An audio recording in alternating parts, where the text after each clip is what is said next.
Hello guys, welcome back. In front of me, I've got a Samsung Galaxy A27 and let me share with you how to allow unknown sources on this device. Let's begin with opening settings.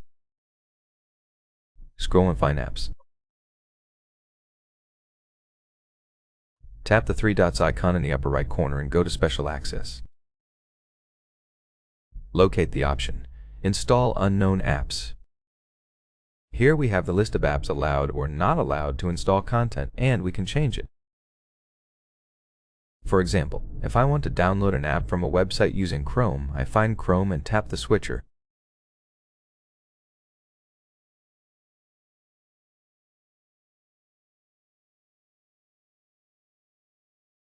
From now on, Chrome is allowed to install content. Be aware that you're doing this on your own responsibility. Some third-party apps aren't verified, so you may put your data and device at risk. Remember that, and choose apps wisely.